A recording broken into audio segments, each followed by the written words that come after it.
اللهم صل على محمد وآل محمد. اللهم صل على محمد وآل محمد. اعوذ باللہ من الشیطان الرجیم. بسم اللہ الرحمن الرحیم. الحمد للہ والصلاۃ والسلام علی اہلہا. جی، تو بڑھتے ہیں اپنے اس لیکچر کے اگلے حصے کی جانب، جو کہ ہمارے عقائد امامیہ کے 7ویں لیکچر کا تیسرا حصہ ہے. تو عرض یہ کر رہے تھے کہ قرآن کریم فقیہ کی جو فضیلت ہے اس کا بیان ہمیں حدیث میں اس انداز سے نظر آتا ہے کہ ابو خدیجہ امام صادق سے جو ہے وہ روایت کرتے ہیں کہ خبردار تمہیں کوئی بھی اہل جور کی طرف رجوع نہ کرے، بلکہ اپنے میں سے کسی کو ہمارے امورات کو جانتے ہوئے پاؤ تو اسے اپنے درمیان قاضی بنا لو، کیونکہ میں نے اسے تمہارے درمیان قاضی مقرر کر دیا ہے، پس اس کی طرف رجوع کرو. تو یقیناً اپنے مسائل کے حل کے لیے کسی غیر کی طرف نہ جاؤ اور ہمارے مقرر کردہ جو نائبین ہیں ان کی طرف رجوع کرو. اس طرف آپ امام علیہ الصلوۃ والسلام نے اشارہ فرمایا. اور احزاب کی آیت نمبر 36 کے اندر جیسے کہ بیان ہوا کہ وَمَا كَانَ لِمُؤْمِنٍ وَلَا مُؤْمِنَةٍ إِذَا قَضَى اللَّهُ وَرَسُولُهُ أَمْرًا أَنْ يَكُونَ لَهُمُ الْخَيْرُ مِنْ أَمْرِهِمْ، کہ اب یہ کسی مومن یا کسی مؤمنہ کے لیے یہ صحیح نہیں ہے کہ جب رسول اللہ کوئی فیصلہ فرما دیں تو یا اللہ اور اس کا رسول کوئی فیصلہ کر دے، کوئی حکم دے دے، تو اس کے اندر جو ہے وہ کوئی ان کو یہ جاننا چاہیے کہ ان یکون لہم الخیر من امرہم، ان کو جاننا کہ اسی کے اندر ان کی جو ہے وہ خیر ہے، اسی شے میں ہی ان کی خیر ہے جس کے بارے میں فیصلہ کر دیا گیا ہے. تو اب سوال یہ پیدا ہوتا ہے کہ جو دوسری حدیث کو میں نے آپ کے سامنے پیش کیا کہ فَأَمَّا مَنْ كَانَ مِنَ الْفُقَهَاءِ صَائِنًا لِنَفْسِهِ حَافِظًا لِدِينِهِ مُخَالِفًا عَلَى هَوَى مُطِيعًا لِأَمْرِ مَوْلَاهُ فَلِلْعَوَامِ أَن يُقَلِّدُهُ، کہ فقہاء میں سے جو کوئی شخص بھی اپنے نفس کو بیچتا نہ ہو، دین کی حفاظت کرتا ہو، خواہشات نفسانی کی مخالفت کرتا ہو، اپنے پروردگار کا مطیع و فرما بردار ہو، پس عوام کے لیے لازم ہے کہ اس کی تقلید کریں. میزان الحکمت کے اندر جو ہے وہ یہ روایت بھی موجود ہے. پھر مولا علی علیہ السلام نے آخری قوم میں، آخری دور میں آنے والے جو فقہاء ہیں ان کو، جو علم دوست ہیں، ان کو اس طرح سے یاد کیا کہ لوگ 3 قسم کے ہوتے ہیں: ایک عالم ربانی، دوسرا متعلم کہ جو نجات کی راہ پر برقرار ہے، اور تیسرا عوام الناس کا وہ پست گروہ کہ جو ہر پکار والے کے پیچھے ہو لیتا ہے اور ہر ہوا کے رخ پر مڑ جاتا ہے. نہ انہوں نے نور علم سے کسب ضیاء کیا، نہ کسی مضبوط سہارے کی پناہ لی. اے کمیل، مال اکٹھا کرنے والے زندہ ہونے کے باوجود مردہ ہیں، اور علم حاصل کرنے والے رہتی دنیا تک باقی رہتے ہیں. بے شک ان کے اجسام نظروں سے اوجھل ہو جاتے ہیں، مگر ان کی صورتیں دلوں میں موجود رہتی. مگر زمین ایسے افراد سے خالی نہیں رہتی کہ جو خدا کی حجت کو برقرار رکھتے، چاہے وہ ظاہر و مشہور ہوں یا خائف و پنہاں، تاکہ اللہ کی دلیلیں اور نشان مٹنے نہ پائیں. اور وہ ہیں ہی کتنے اور کہاں پر؟ خدا کی قسم وہ تو گنتی میں بہت تھوڑے ہوتے. یہی لوگ تو زمین میں اللہ کے نائب ہیں اور اس کے دین کی طرف دعوت دینے والے ہیں. ہائے ان کے دید کے لیے میرے شوق کی فراوانی. نہج البلاغہ خطبہ نمبر 157. کس طریقے سے مولا علی علیہ الصلوۃ والسلام علم اور علماء کو، فقہا کو اس انداز سے یاد کر رہے ہیں. فقہا کی وکالت کا دائرہ کہاں تک ہے، یہ ایک دوسری بحث ہے. اگرچہ ہمارے موضوع سے بہت زیادہ متصل نہیں، لیکن یہ کہ مستحبات کی گفتگو جو ہم عموماً کیا کرتے ہیں اس کے ذیل میں یہ والی بات آئے گی کہ فقہا کی وکالت کا دائرہ کہاں تک ہے. کیا فقط قضاوت تک محدود ہے جیسا کہ ایک نظریہ بیان کیا جاتا ہے؟ دوسرا نظریہ کہ نہیں، فتویٰ دینا اور قضاوت، یعنی کہ بس یا تو وہ کوئی فیصلہ کر دیں گے، یعنی کہ جب تم جاؤ گے تو وہ فیصلہ کر دیں گے، اور جب نہیں جاؤ گے تو وہ کوئی فیصلہ نہیں کریں گے. اور کیا ان کا معاملہ فتویٰ دینے تک ہے؟ تو فتویٰ میں بھی یہ ہے کہ جب میں ان سے کچھ پوچھوں گا تو وہ فتویٰ دیں گے، جب نہیں پوچھوں گا تو فتویٰ بھی نہیں دیں گے. ان کی قضاوت کا، فقہا کی وکالت کا دائرہ کہاں تک جائے گا؟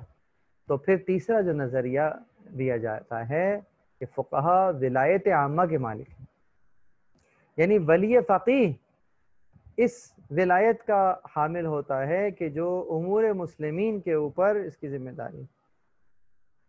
اس کی حیثیت فقط ایک فتوے دینے والی شخصیت کے اعتبار سے نہیں ہے.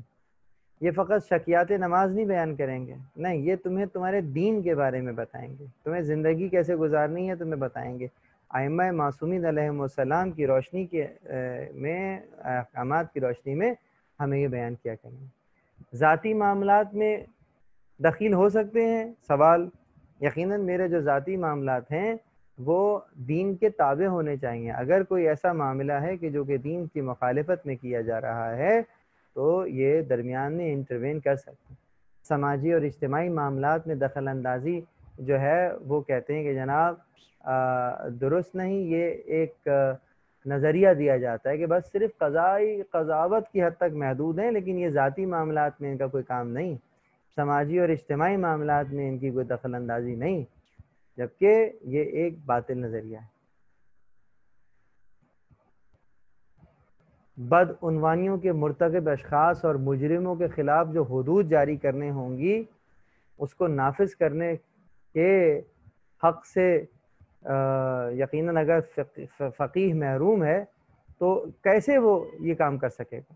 ظالم سے حق کو چھین کر مظلوم کو کیسے دے سکے گا اگر اس کے پاس قوت نہیں ہوگی؟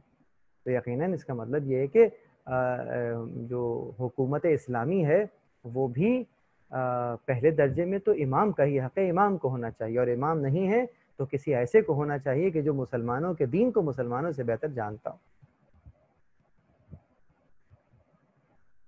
خلاصہ حقوق اللہ، حقوق الناس میں فقیہ کو صرف اور صرف انفرادی حقوق میں مداخلت کی اجازت ہے، حقوق اجتماعی اور سیاسی اور حقوق اللہ میں مداخلت کرنے کا مجاز نہیں ہے اس نظریے کے تحت کہ جو یہ کہتے ہیں کہ قضاوت تک محدود ہے.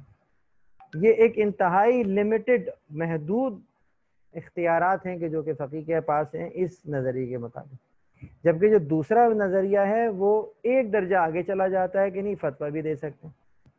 مثلاً عدلیہ سے متعلق امور میں اسے فیصلہ کرنے کا حق حاصل ہے، اور حکومت میں اگر دیکھتے ہیں ائمہ علیہ السلام میں تو اس میں بھی ہمیں قاضی نظر آتے تھے، اور غیبت امام میں جو ہے وہ فقیہ نظر آئیں گے. اور جو اجتماعی امور میں جو قضاوت سے متعلق نہیں ہیں وہ فقیہ کے اختیارات سے باہر ہوں گے. خلاصہ فقیہ کا دائرہ فقط فتویٰ دینا ہوگا، اور قضاوت وہ بھی بطور مطلق اگر آپ اپنا مسئلہ ان کے سامنے لے کر جائیں گے تو یہ آپ کو اس کا حل بیان کریں گے، نہیں لے کے جائیں گے تو یہ خود سے درمیان میں کوئی مداخلت نہیں کر سکتے. جبکہ ہم یہ دیکھتے ہیں کہ جو قاصر جسے کہتے ہیں، صفیہ، یعنی کہ وہ شخص کے جو کہ اتنا چھوٹا ہے کہ وہ اپنے مال کو ابھی یتیم ہو گیا ہے اور اس کو سنبھال نہیں سکتا، تو جب تک کہ یہ بالغ نہ ہو جائے تب تک اس کے مال کا ذمہ دار کون ہے؟ یقیناً وہ فقیہ کی ذمہ داری ہے. تو یہ جب تک اس کے پاس یہ پاور نہیں ہوگی تو یہ کام کیسے کرے گا؟ خود ہمیں توضیح المسائل کے اندر بھی یوں نظر آتا ہے، بہت سارے مسائل ایسے ہیں کہ جن کے اوپر ہمیں جن کو پڑھ کر یہ اندازہ ہوتا ہے کہ یقیناً ان پر عمل کرنے کے لیے ایک حکومت سازی کی ضرورت ہے، ایک اسلامی حکومت کی ضرورت ہے کہ جس کے اندر فقیہ کو اختیارات ہوں تاکہ وہ مسلمانوں کے امور کی جو ہے وہ ان کی محافظت کر سکے۔ تیسرا جو نظریہ ہے جو کہ حقیقت پر مبنی ہے وہ یہی کہ فقہا جو ہیں ولایت عامہ کے مالک ہیں، یعنی کہ مقام فتویٰ اور قضاوت کے ساتھ ساتھ ولایت اور مرجعیت کل مسلمین رکھتے ہیں، چاہے وہ سیاسی معاملہ ہو، اقتصادی معاملہ ہو، انتظامی معاملہ ہو، اجتماعی معاملہ ہو، کوئی بھی معاملہ ہو وہ اس کے اندر شامل ہے۔ زعامت فقیہ ویسے ہی ثابت ہے جیسے رسول اکرم صلی اللہ علیہ وآلہ وسلم اور ائمہ کے لیے۔ یہاں پر میں ایک اور نقطہ عرض کرتا چلوں، ممکن ہے آپ لوگوں کے لیے نیا ہو۔ مثلا یاد رکھیے گا، ظاہری مرتبہ منصب کے اختیار کو کم یا زیادہ نہیں کرتا۔ اگر کسی اسکول میں پرنسپل چھٹیوں پر ہو تو جو وائس پرنسپل ہے وہ پرنسپل کی طرح ہی ایکٹ کرتا ہے اور اس کے احکامات پرنسپل کی طرح لیے جاتے ہیں۔ لیکن اس کے برعکس اگر پلٹ کر یہ پوچھا جائے کہ مرتبے میں تو پرنسپل زیادہ ہیں اور وائس پرنسپل مرتبے میں کم ہیں، تو جواب یہ ہوگا کہ یقیناً مرتبے میں کم ہیں لیکن اختیارات میں برابر ہیں۔ تو بالکل اسی طریقے سے رسول اللہ صلی اللہ علیہ وآلہ وسلم رتبے میں سب سے بلند ہیں، لیکن جب وہ پردہ فرمائیں گے اور ان کی جگہ پر کوئی دوسرا موجود ہوگا جو کہ ان جیسا ہوگا تو وہ اختیارات میں کمی یا زیادتی نہیں ہوگی، اختیار وہی ہوگا جو رسول اللہ کا اختیار تھا، اور اس کے بعد جو ان کی جگہ آئے گا اس کا اختیار بھی وہی ہوگا جو پہلے والے کا تھا۔ اسی لیے فرمایا تھا کہ جو پہلا ہے وہ بھی محمد ہے، جو آخری ہے وہ بھی محمد ہے، درمیان میں سب کے سب محمد ہیں۔ اولنا محمد، اوسطنا محمد، آخرنا محمد، وکلنا محمد۔ اسی لیے ولایت فقیہ ہماؤں ولایت رسول اللہ، یقیناً جو فقیہ کی ولایت ہے وہ اصلاً رسول اللہ کی ولایت ہے، وہ وہی ولایت ہے جو خدا نے انہیں دی تھی۔ خدا کی ولایت ہی رسول اللہ کی ولایت ہے، یعنی رسول اللہ کی ولایت خدا کی ولایت ہے۔ جو خدا کی ولایت زمین پر نافذ ہے تشریعی اعتبار سے، یقیناً اس میں رسول کی ضرورت ہے، ایک نبی کی ضرورت ہے، ان کے ذریعے سے خدا کی ولایت جو ہے وہ شرعی تشریعی انداز سے نفاذ کی ہے، نافذ ہے۔ تو وہی حکم خدا اگر ہمیں فقیہ کے ذریعے سے مل رہا ہے اور حکم خدا نافذ ہو رہا ہو اور وہاں واسطہ فقیہ قرار پائے، تو یہ زعامت کون سی زعامت ہے؟ یہ زعامت ویسی ہی زعامت ہے کہ جیسے رسول اللہ۔ یہی وہ نقطہ تھا کہ جہاں غدیر میں روک کر اس مجمع کے سامنے مولا علی علیہ السلام کا ہاتھ پکڑ کر من کنت مولا فہذا علی مولا، جس کا میں مولا ہوں یہ علی اس کے مولا ہیں۔ یہی وہ زعامت تھی، یہی وہ حق حکومت تھا، یہی وہ حق رہبری تھی جو پیغمبر نے غدیر کے دن مولا علی علیہ السلام کی اعلان فرمایا ہے، اور یہی وہ حق رہبری تھا کہ جو مولا علی سے سقیفہ میں چھن گیا۔ ورنہ غدیر کے بعد مولا سے کیا شے چھن گئی؟ کیا مولا کی ولایت چھن گئی؟ کیا مولا کی امامت ان سے چھن گئی؟ کیا ولایت چھیننے کی چیز ہے؟ کیا امامت چھیننے کی چیز ہے؟ غدیر میں کیا شے ملی تھی؟ یقیناً غدیر میں وہ شے ملی تھی جو سقیفہ میں چھنی تھی۔ سقیفہ میں کیا چھنا تھا؟ وہ جو غدیر میں ملا تھا، یعنی حق رہبری، حق حکومت، مسلمین کے امور پر مرجعیت۔ تو اس عنوان سے ہم فقہا کو ولایت عامہ کا مالک جو ہیں وہ ہم اس انداز میں دیکھتے ہیں۔ وہ مقامات جن میں تقلید جائز نہیں، اصول دین ہے، پھر موضوعات میں تقلید نہیں ہے، پھر قواعد اور کلیات کی جزیات پر تطبیق کرنا مجتہد کے فرائض میں سے نہیں ہے، یہ ان امور میں تقلید نہیں ہے، یعنی کہ قواعد اور کلیات کی جزیات پر تطبیق کرنا کہ کسی اصول کو کسی جز کے اوپر منطبق کرنا، یہ اس کے فرائض میں سے نہیں، مطلب موضوعات میں تقلید نہیں۔ مطلب میں آپ کو یہ بیان کروں، مثلا مثال دوں کہ مردار جانور کی کھال سے بنا ہوا لباس جو ہے وہ پہننا جائز نہیں، ٹھیک ہے، اچھا، یا فلاں جانور کی کھال جو ہے وہ جائز نہیں ہے، ٹھیک ہے۔ اب جناب یہ تو ایک کلن حکم آ گیا نا۔ اب اگر اس کی کہیں جزیات دیکھی جائیں کہ جناب یہ جو میں نے بیلٹ لگائی ہوئی ہے یہ چمڑا کہاں کا ہے اور کیسا ہے اور کیا یہ استعمال صحیح ہے، یہ فیصلہ فقی نہیں کر سکیں گے، فقی اصول بیان کریں گے۔ اس کے لیے آپ کو اس کے ماہر سے رجوع کرنا ہوگا کہ اس میں کون سی کھال اور کیسے وہ شامل ہوئی ہے اور کیا طریقہ استعمال ہوا ہے، اس کا کیمیکلی کیا چینجز اس میں آئے ہیں، یہ اس علم کا ماہر جو ہے بیان کرے گا۔ یہاں ہم فقی سے نہیں پوچھیں گے۔ بالکل اسی طریقے سے کہ کلیات کی جزیات پر تطبیق کرنا اور محسوسہ میں اور امور محسوسہ میں سے ہے، اور اس میں مجتہد اور مقلد برابر ہے۔ اس لیے ہم کہتے ہیں کہ جناب اس کے اندر تو ماہر سے رائے لینی پڑے گی، جسے امور محسوسہ کہتے ہیں۔ بلکہ ممکن ہے کہ مقلد جو ہے وہ مجتہد کی نسبت زیادہ پہچان رکھتا ہو، کسی شے کی حقیقت کو وہ زیادہ جانتا ہو، اس شے کو جو کہ اس کی کسی اور علم کی وجہ سے وہ شے وجود میں آئی ہو۔ اسی طریقے سے جو ضروریات دین ہیں اور یقینیات ہیں ان میں تقلید نہیں ہے۔ جنت کا ہونا، جہنم کا ہونا، عذاب قبر کا واقع ہونا، برزخ کا ہونا، ان میں تقلید نہیں۔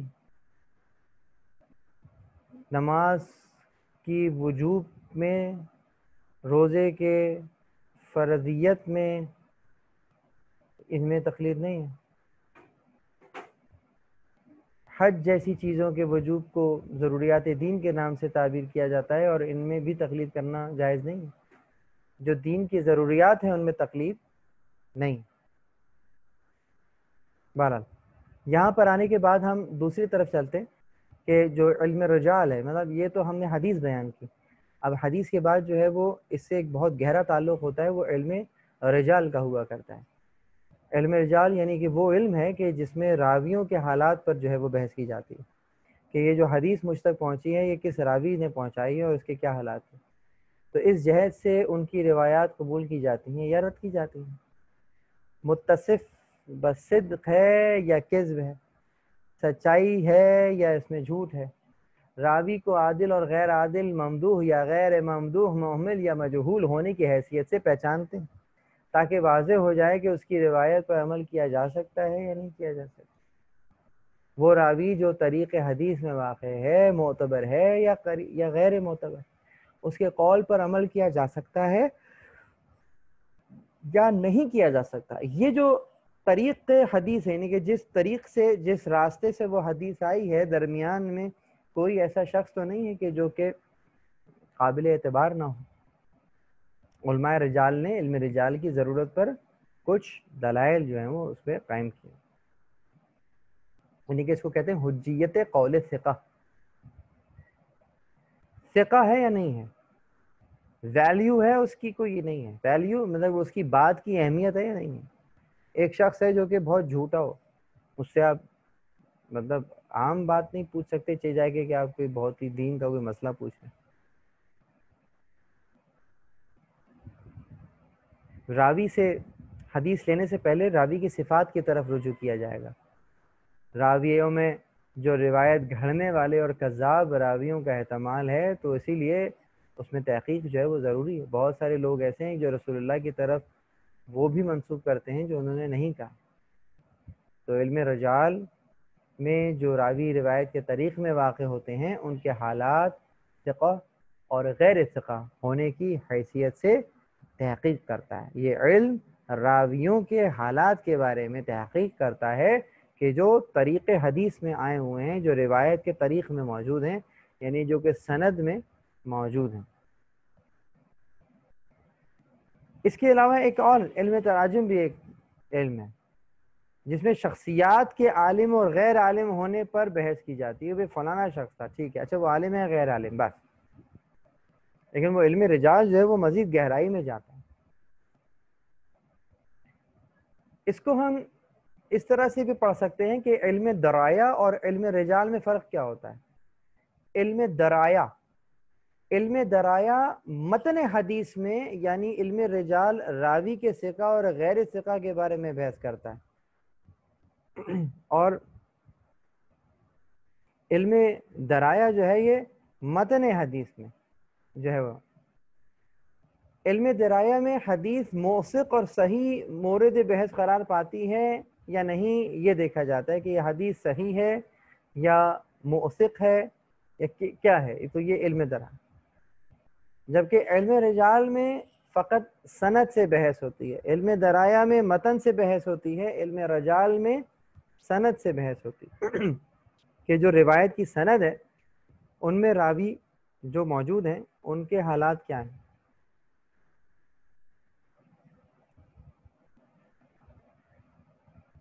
اچھا ایک اور بھی پھر فرق ہے، حالانکہ یہ سب مستحبات کے موضوعات ہیں، بیان کرنا چاہوں تو کر لیں، اگر سمجھ میں آتا ہے تو اچھی بات ہے، ورنہ چھوڑ دیجیے گا کہ علم رجال اور فہرست میں کیا فرق۔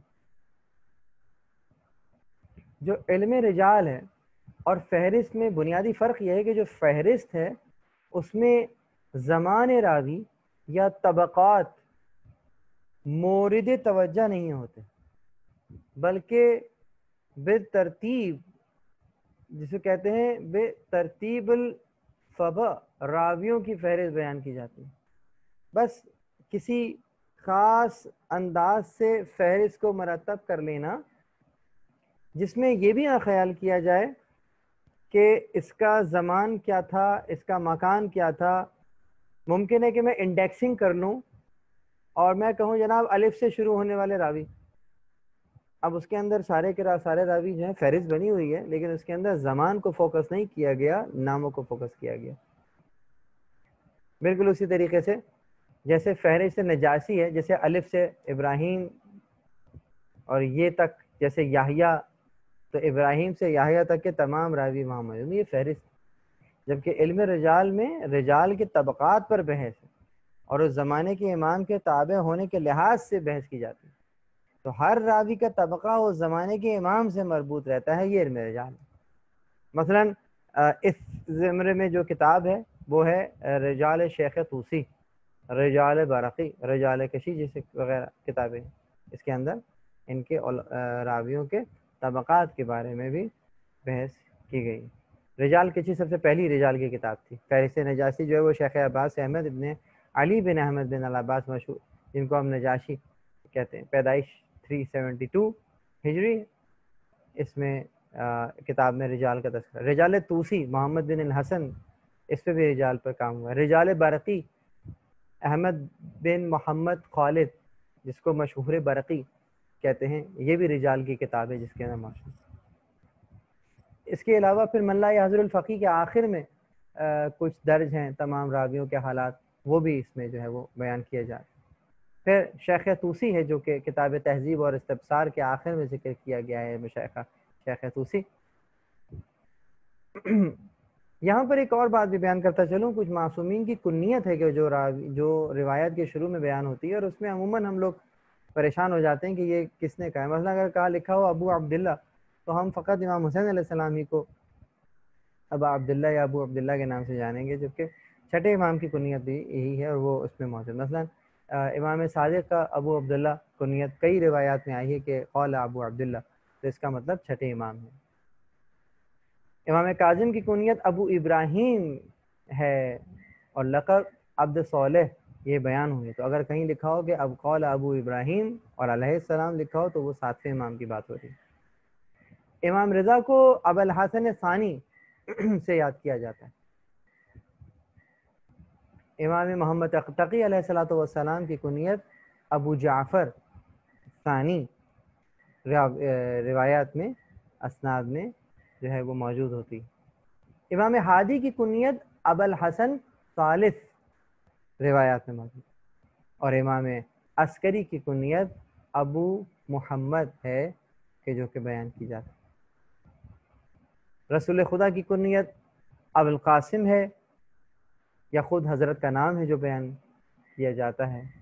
مولا علی کی کنیت ابو الحسن اول ہے جو بیان، یعنی ابو الحسن اول، اور امام رضا ابو الحسن الثانی، اور امام ہادی ابو الحسن ثالث. امام حسن کو اکثر روایات میں ابو محمد سے یاد کیا جاتا ہے، اور امام حسین علیہ السلام کی کنیت دعاؤں میں ابو عبداللہ اور روایات میں سید الشہداء ہے. امام سجاد کا لقب زین العابدین ہے کہ جو کہ روایت کیا گیا، بیان کیا گیا، روایات میں یہی لقب آیا. اور برادران کے پاس بھی روایات کا بہت سی روایات ہیں جو کہ امام سے لی گئی ہیں، اور اسی کنیت کو، اسی لقب کو جو ہے وہ لکھا گیا.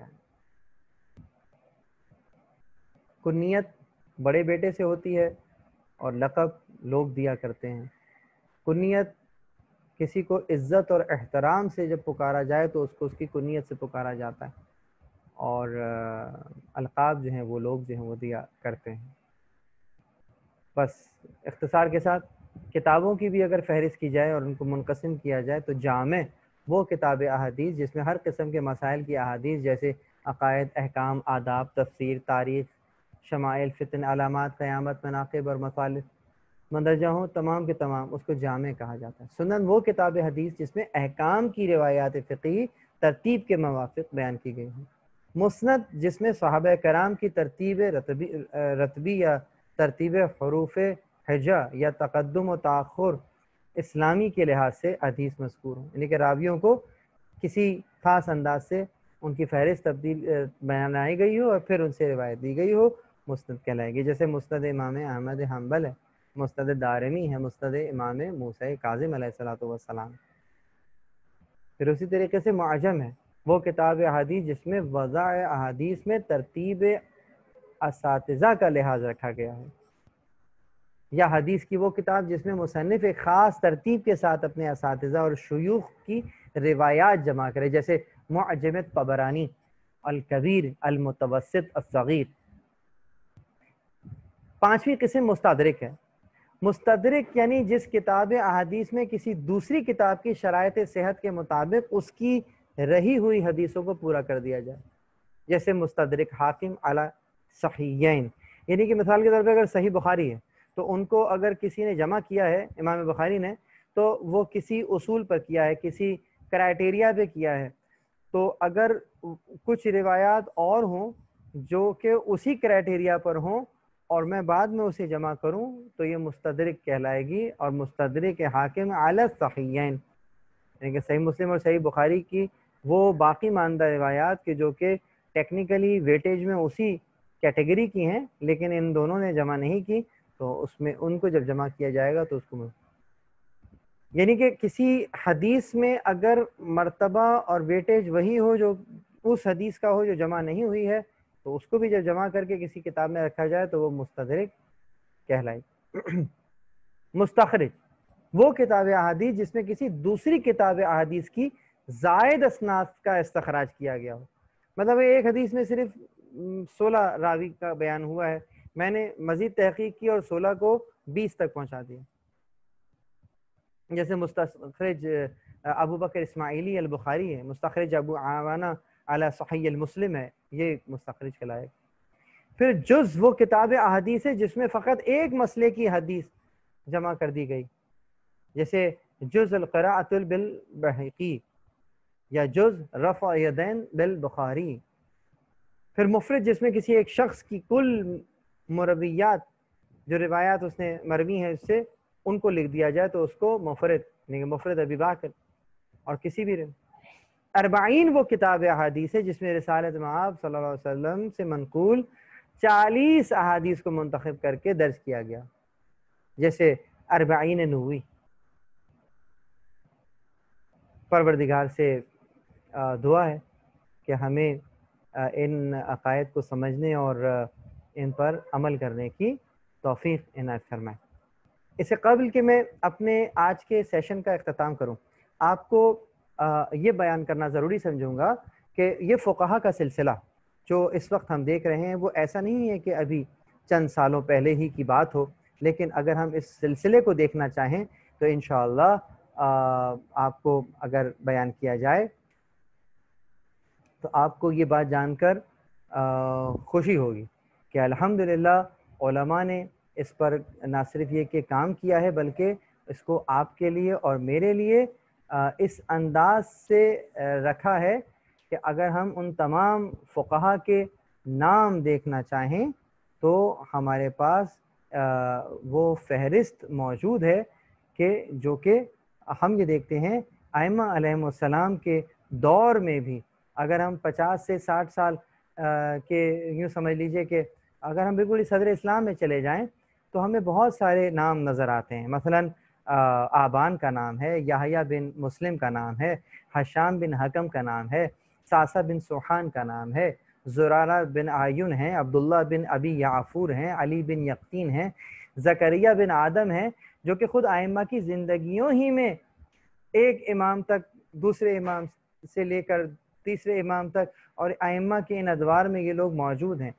ابھی میری اسکرین کے اوپر آپ وہ نام پڑھ رہے ہوں گے کہ جو کہ خود نوابین اربعہ کے زمانے تک کے نام میں نے آپ کو گنوائے، اور اب نوابین اربعہ کے نام کے بعد کی جن کے نام ہم دیکھ رہے ہیں اس میں ہم شیخ صدوق جو کہ 306 ہجری میں موجود ہیں قم میں، وہاں سے ہم نے یہ سلسلہ دیکھا کہ دوران مرجعیت شیخ صدوق ہمیں شیخ مفید نظر آتے ہیں، حسین علی بابویا ہمیں نظر آتے ہیں، ساتھ ہی ساتھ ہمیں ہارون بن موسیٰ نظر آتے ہیں، حسین بن عبید اللہ غزائری ہیں، حسن بن محمد قمی ہیں، علی بن احمد عباس نجاشی ہیں، سید مرتضیٰ جن کو آپ علم الہدا کے نام سے جانتے ہیں، پھر سید ابو البرکات علی بن حسین جوزی حسینی ہیں، پھر شیخ طوسی کی مرجعیت کے زمانے میں محمد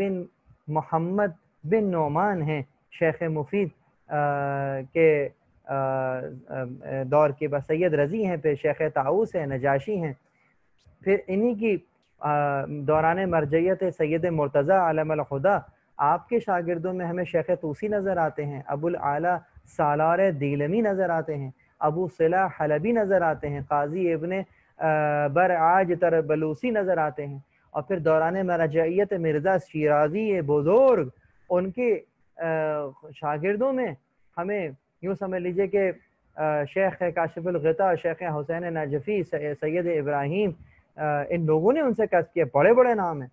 اور پھر شیخ مرتضیٰ کے بعد ہم نے دیکھا شیخ مرتضیٰ حبیب رشتی، اور پھر یہ سلسلہ آیت اللہ مرزا حبیب اللہ رشتی سے ہوتے ہوئے آیت اللہ آخوند ملا کاظم خراسانی سے ہوتے ہوئے آیت اللہ مرزا نعینی تک ہوتے ہوئے، اور پھر چلتے چلتے آیت اللہ سید عبد الحسن، آیت اللہ آقا نور اللہ اصفہانی، اور میں کتنے نام آپ کو گنواؤں، آیت اللہ آخوند خراسانی، آیت اللہ عبداللہ مازندرختی، آیت اللہ مرزا حسین، آیت اللہ سید محمد مرزا حسین، اور پھر یہ تمام نام ہوتے ہوتے یوں سمجھیے کہ 1248 ہجری تک ہم آ چکے ہیں تمام نام لیتے ہوئے. آیت اللہ محمد حجت کوہ قمر، آیت اللہ سید حسین بروجردی، آیت اللہ سید محمد میلانی، اور یہ ہوتے ہوئے دوران مرجعیت آیت اللہ شیخ مرتضیٰ انصاری، آیت اللہ شیخ انصاری کے ساتھ آیت اللہ شریف العلماء مازندرانی، آیت اللہ شیخ موسیٰ کاشف الغطا، اور اس انداز سے ہوتے ہوئے تقریباً آیت اللہ جعفر شؤستر اور آیت اللہ شیخ ایروانی تک ہم اس سلسلے کو لے آتے ہیں. اور پھر عصر حاضر کے علماء اور مراجعین اور فقہا آیت اللہ خوئی، اللہ ان پر رحمت نازل کرے، اور ان کے ہونہار شاگرد آیت اللہ سیستانی، خدا ان بزرگوں کا سایہ ہمارے سروں پر قائم و دائم رکھے کہ یہ سلسلہ نائبین امام سے لے کر آج تک بلا فصل موجود ہے.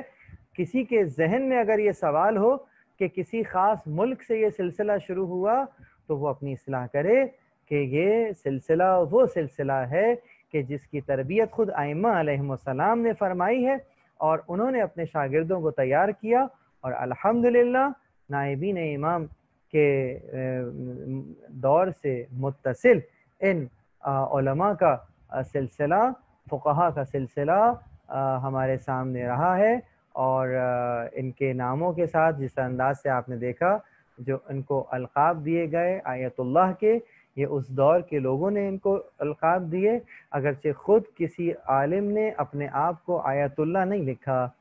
ابھی بھی آپ جب دیکھتے ہیں فتاوائے حضرت آیت اللہ سیستانی یا فتاوائے حضرت آیت اللہ خامنئی، جب آپ ان کی مہر مبارک کو دیکھتے ہیں تو اس کے اندر ان کا نام لکھا ہوتا ہے، آیت اللہ نہیں لکھا ہوتا۔ تو چنانچہ یہ پھر کہنا کہ آپ نے کیسے یہ نام یوز کرنا شروع کر دیا استعمال، یہ القاب ہے جو کہ عوام جو ہیں، جو شاگرد ہیں، وہ اپنے استاد کو احتراماً جو ہے وہ دیا کرتے ہیں۔ بہرحال یہ ایک الگ بحث ہے۔ تو بہرحال عرض یہ کر رہا تھا کہ الحمدللہ جو ثقافت اہل بیت ہے، جو روایات اہل بیت ہیں، وہ ہم تک ان سلسلوں سے پہنچی ہیں۔